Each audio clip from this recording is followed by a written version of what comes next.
कहानी वीजा द्वारा इला प्रसाद। देखिए, हम कुछ नहीं कर सकते, आपके कागजात पूरे हैं ही नहीं, आपका वीजा नहीं हो सकता। भारतीय वाणिज्य दूतावास की खिड़की पर बैठी महिला ने फिर से वही रटा रटाया वाक्य दोहराया और अगले नंबर के लिए घंटी बजा दी। खिड़की के ठीक ऊपर लगा बोर्ड लाल रंगों में अगला नंबर दिखाने लगा। शुभेंदु के पीछे खड़े लोग अकुलाने लगे कि वह हटे तो उनकी बारी आए। पिछले 2 दिनों से सुबह शाम इस खिड़की पर हाजिरी लगाते लगाते शुभेंदु बौखला चुका था। मां की मौत पर कायदे से रो भी नहीं पा रहा था। हर क्षण यह एहसास कि कलकत्ते में गरियाहाट वाले घर में मां की लाश पड़ी है, उसके द्वारा मुखाग्नि दिए जाने की प्रतीक्षा में, और यहाँ वीजा कार्यालय के नखरे। मैडम, आप समझती क्यों नहीं? मैं पिछले 20 साल से अमेरिका का नागरिक हूँ।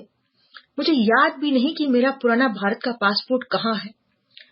आप 20 साल बाद भारत का पुराना पासपोर्ट मांग रही हैं मुझसे, कहाँ से लाऊं मैं?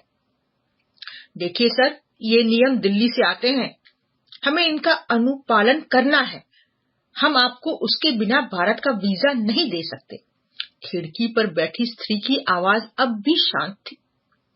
आप जानती हैं मुझे भारत क्यों जाना है? मेरी मां की मृत्यु हो गई है। मैं कुछ नहीं कर सकती। आप बताएंगी कौन कर सकता है?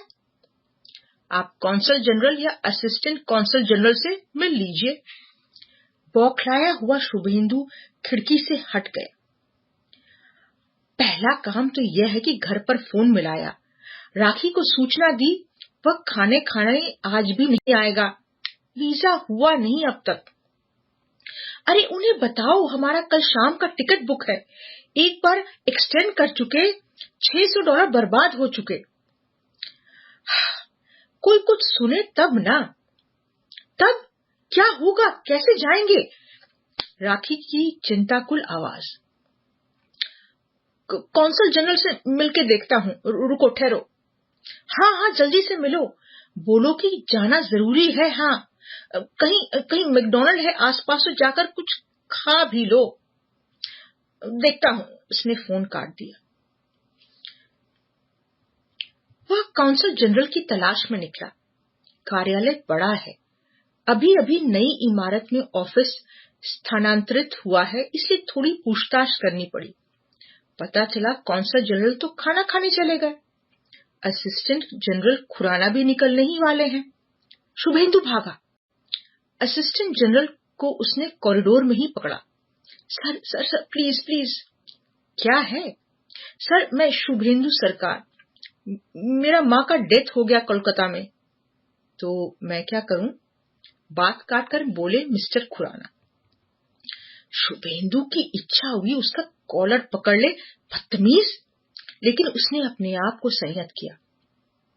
सर, हमको वीजा चाहिए, कोलकाता जाना है, हमको ही मुखाग्नि देना है सर।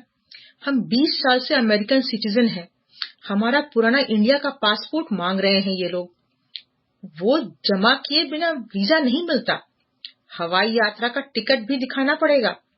हमारा टिकट कल शाम को है सर, कल ही जाना था, लेकिन कल भी वीजा नहीं मिला तो आज उसको एक्सटेंड किया कल शाम के लिए। शुभेंदु ने 4 ई टिकट खुराना के सामने कर दिए। ठीक है, लेकिन इंडिया का पासपोर्ट सबमिट किया बिना तो वीजा नहीं हो सकता। सर, मेरी सहायता कीजिए, कोई रास्ता बताइए। शुभेंदु ने यथासंभव अपने मनोभावों पर नियंत्रण रखा। देखो, मेरा समय खराब मत करो, कहता हुआ खुराना निकल गया। एक बार फिर उसकी इच्छा हुई कि खींचकर एक झापड़ दे साले को। उसका कॉलर पकड़कर उस पर चढ़ बैठे। साले कमीने, तेरी माँ मरी होती तो तुझे समझ में आता। मैं क्या झूठ बोल रहा हूँ ये सब? खुराना जा चुका था। वह उसके ऑफिस के बाहर प्रतीक्षालय की कुर्सी पर जाकर बैठ गया। कुछ देर यूं ही बैठा रहा। क्या करे? वह लौट कर आएगा तो कोई बेहतर व्यवहार तो करेगा नहीं। इससे तो उम्मीद करना बेकार है। खाना खाने जाने की इच्छा ही नहीं हुई। कोई रास्ता तलाशना होगा। वह निरुद्देश्य सा इधर उधर घूमता रहा, कौंसल जनरल के ऑफिस से असिस्टेंट जनरल के ऑफिस के बीच। कॉरिडोर में दीवारों पर पेंटिंग थी, भारतीय चित्रकथा के नायाब नमूने। वह एक एक को रुककर देखने लगा, गोया उन्हें देखने के लिए ही यहाँ आया था। कंधे पर लटके बैग से पानी की बोतल निकालकर पानी पिया, फिर हाथ की फाइल को उसने वापस बैग में ठूंस दिया। खाली बोतल को कूड़े के टब के हवाले किया और फिर से कौंसल जनरल के ऑफिस की दिशा में चला। ऑफिस के बाहर एक बुलेटिन बोर्ड था। शुभेंदु उसे पढ़ने लगा। अरे वाह, उसके दिमाग में बिजली कौन दी। कल बुधवार है। उसकी नजरें तेजी से सूचना पर फिसलने लगी। कौंसल जनरल ने प्रवासी भारतीयों की समस्याओं को सुनने के लिए बुधवार का दिन निश्चित किया है, सुबह 11 से 12 बजे दिन, हर हफ्ते। वह मिलेगा इनसे कल जरूर। वह घर वापस आ गया। राखी उसे देखकर एक क्षण को चौंकी, प्रश्नाकुल निगाहों से ताका और अपने आप समझ गई कि वीजा आज भी नहीं आया। क्या बतलाएगी आज रात अपनी ननद गोपा को।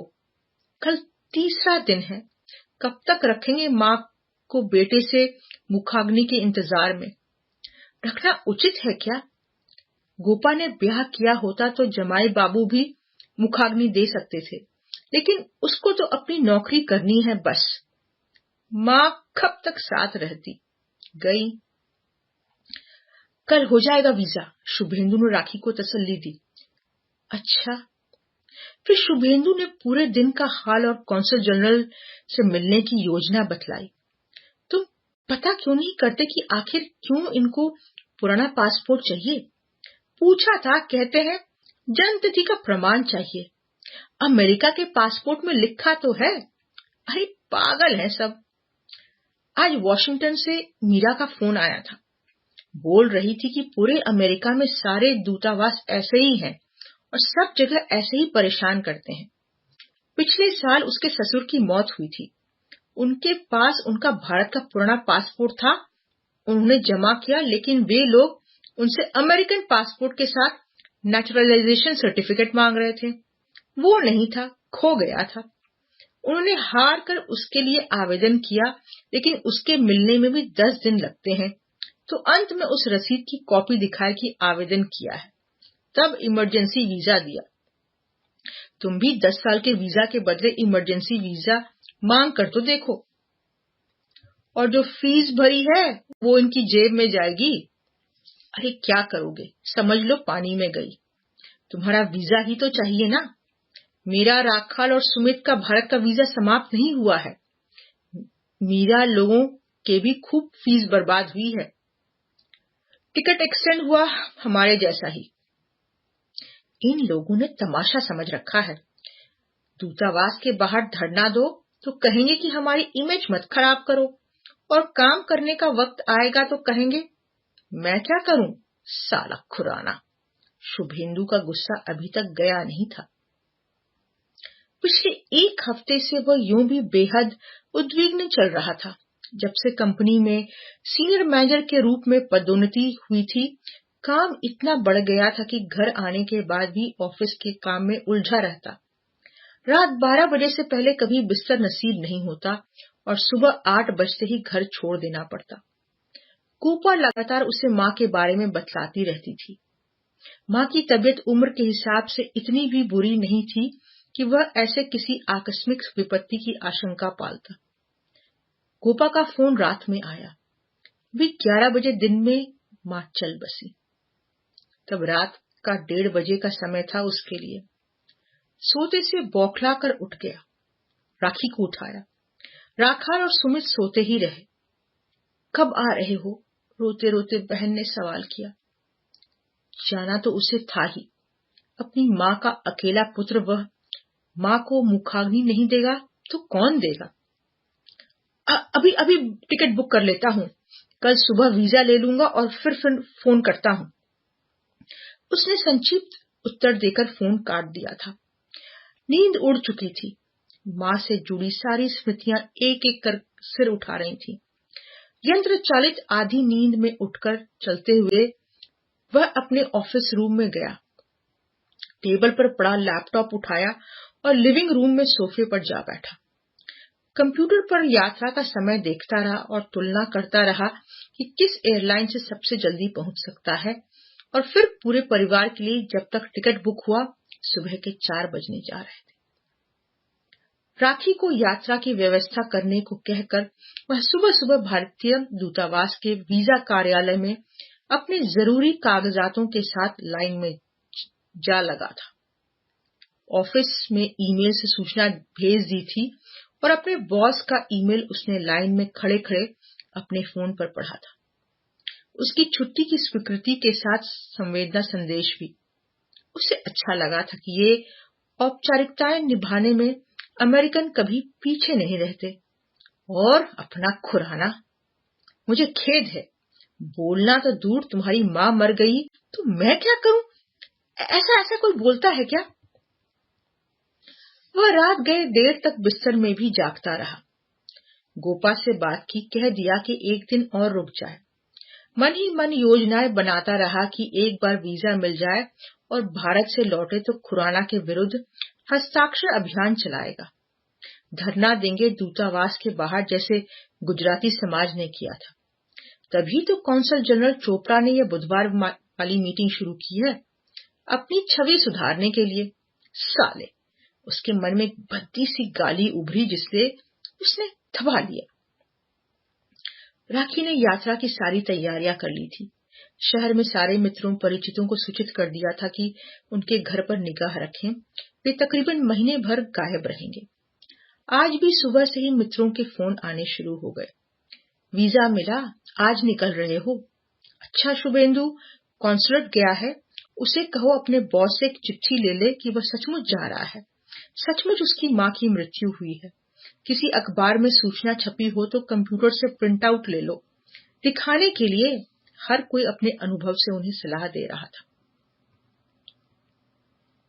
मुझे तो वीजा अंत तक नहीं मिला। मेरा भी एक्सपायर हो गया था। मेरी सास की डेथ हुई थी। नीलेश तो चला गया, वह अभी तक भारत का नागरिक है, लेकिन मुझे 10 दिनों तक दौड़ाते रहे। अंत में नीलेश ने कह दिया कि आने की जरूरत ही नहीं है। सारे क्रियाक्रम हो गए और वह वापस आ रहा है। सैन फ्रांसिस्को से अरुंधति ने बताया। मेरे पिता तो बड़ी हस्ती हैं, तुम जानती हो। उनकी मृत्यु की तो अखबारों में खबर छपी थी। कंप्यूटर से अखबार का प्रिंट आउट निकाल लिया था, लेकर गए थे, लेकिन तब भी सप्ताह भर बाद ही इमरजेंसी वीजा देकर भेजा। जब तक पहुंची तब तक सब कुछ हो चुका था।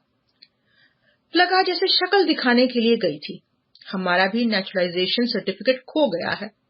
इतना कौन रखता है यार? अटलांटा से शकुन बोली। दिवाकर तो उस घटना के साल बीतने के बाद भी बौखलाया हुआ था। साला खुराना, मेरे को तो बोलता था क्या प्रूफ है कि तुमको जाना है, एयर टिकट दिखलाओ। मैं बोला एयर टिकट बुक कर चुका हूं, तुम वीजा न दो तो $1,500 तेरा बाप भरेगा। इतना गुस्सा आया। हमारे तो $600 बर्बाद हो चुके। टिकट एक्सटेंड किया है। अगर इमरजेंसी वीजा देते हैं तो 10 साल के वीजा का जो आवेदन दिया उसकी फीस भी बर्बाद ही होनी है। राखी की कातर आवाज फोन पर गूंजी। Wish you luck, thank you. Rakhi ने फोन रख दिया। बस सबकी कहानी सुनते सुनते घबरा गई थी। कोई तो शुभ शुभ बोले। शुभेंदु भी 3 दिन से दौड़ रहा है, न ठीक से खा रहा है न सो रहा है। माँ की मौत का दुख अलग। उसने सोचा अब किसी से बात ही नहीं करेगी। शुभेंदु दूतावास जा चुका। दिन के 11 बज रहे हैं। वह खाना बनाएगी और फोन तब तक नहीं उठाएगी जब तक शुभेंदु का फोन न हो। शुभेंदु दूतावास में कौंसल जनरल चोपड़ा के ऑफिस में बैठा था। चोपड़ा के सामने उसे अधिक इंतजार नहीं करना पड़ा था। चोपड़ा से मिलने के लिए वह पहले नंबर पर था और उसके बाद कुछ 2 लोग ही थे। इस नई व्यवस्था की जानकारी शायद अभी लोगों को हुई नहीं है। मैं सोच रहा था। कमरा बड़ा था। कमरे में कुछ और लोग भी थे। कैमरे के साथ उसकी पीठ के पीछे एक व्यक्ति चोपड़ा से कुछ दूर हटकर बैठा, कलम और कागज के साथ। अच्छे से सूट में सजा धजा, औसत लंबाई, अधेड़, सामने से आधा गंजा, औसत नाक नक्श। शुभेंदु उसे गौर से निरीक्षण कर रहा था, समझने की कोशिश में है कि यह आदमी भी उसका काम करेगा या नहीं। अपनी ओर उसे देखते पाकर चोपड़ा मुस्कुराया। अपनी कुर्सी से उठकर उसने टेबल के दूसरी ओर बैठे शुभेंदु से हाथ मिलाया। Good morning. Good morning sir. तुम कौन हो? मैं शुभेंदु सरकार।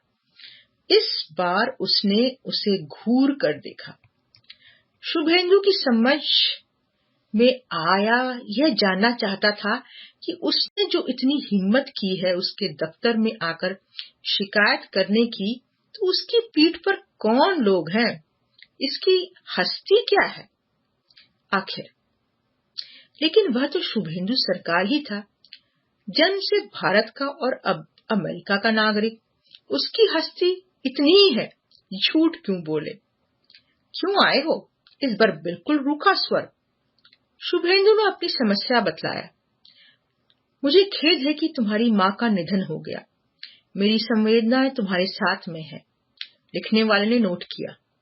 तुम ऐसा करो, इमरजेंसी वीजा ले लो, 6 महीने का होता है, तुम्हारा काम हो जाएगा। पिछले 3 दिनों से वीजा के कागजात देखने वाली प्राइवेट एजेंसी और दूतावास के बीच दौड़ते दौड़ते, मित्रों की कहानी सुनते सुनते शुभेंदु के ज्ञान चक्षु खुल चुके थे। वह इमरजेंसी वीजा के आवेदन पत्र के साथ ही चोपड़ा के दफ्तर में हाजिर हुआ था। प्राइवेट एजेंसी द्वारा अग्रसारित की मुहर उसके कागजों पर थी। चोपड़ा ने उसके कागजों पर हस्ताक्षर कर दिए। कैमरे चमके। चोपड़ा ने मुस्कुराकर फिर उससे हाथ मिलाया। Have a safe journey. Thank you sir. कैमरे फिर चमके। लिखने वालों की कलम ने कागज पर कुछ अक्षर और उकेरे। वह कमरे से बाहर हो गया। मुड़कर देखा। उसकी समझ में आया कि पूरी वीडियो रिकॉर्डिंग चल रही थी। कल के अखबार में यह खबर होगी। उसकी पीठ और चोपड़ा का चेहरा होगा। फाड़ में जाए। उसे शाम 4 बजे वीजा मिल गया। भूखा प्यासा और थका हुआ वह परिवार के साथ अपनी फ्लाइट पकड़ने के लिए एयरपोर्ट भागा था। शाम 7 बजे प्लेन में चढ़ने के बाद उसने गोपा को फोन किया। हम बोर्ड कर गए हैं। लाश से दुर्गंध उठने लगी थी। हमने मां का संस्कार कर दिया।